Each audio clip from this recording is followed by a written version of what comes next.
It's surprising how often fraud schemes succeed, even though they repeat the same patterns over and over.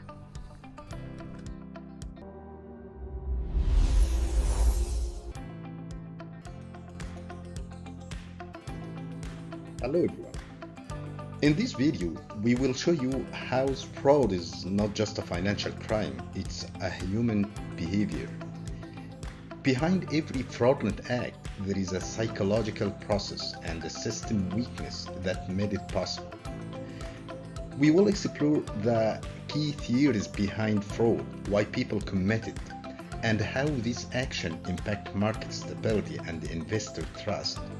Understanding these foundations allows us to build better defense, stronger controls, and a more resilient organization. In the 1950s, criminologist Donald Gracie introduced one of the most important models in fraud research, the fraud triangle. He found that people commit fraud when three conditions come together at the same time. These are pressure, opportunity, and rationalization. Gracie's work reminds us that fraud is rarely accidental. It's a predictable outcome of human motives combined with the system weakness. When these elements align, even ordinary people can cross ethical lines. Understanding this triangle helps us design smarter prevention strategies. Now, let's break down each element of the fraud triangle. Pressure. This is the internal stress or personal need driving the individual. It may be financial problems, debts, lifestyle expectation, or even emotional pressure. Opportunity. These represent the system weakness, the gap in controls or oversight that makes fraud possible. Let's take example.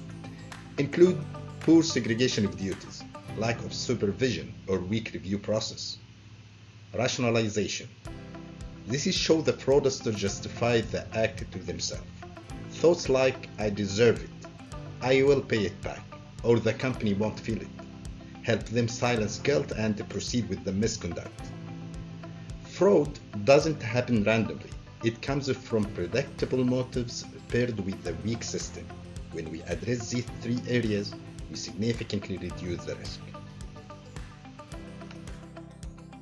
Fraud affects much more than the person who commits it. Each case creates a wider impact, especially because it reduces trust.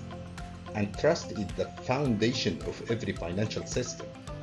When fraud happens again and again, investors start to lose confidence. They begin to question transparency and governance. Markets slow down because people become more cautious and avoid taking risks. When trust decreases, investment also decreases. And when investment falls, economic growth is affected. Fraud is not just a crime, it's a serious threat to stability, reputation, and the long-term health of the market.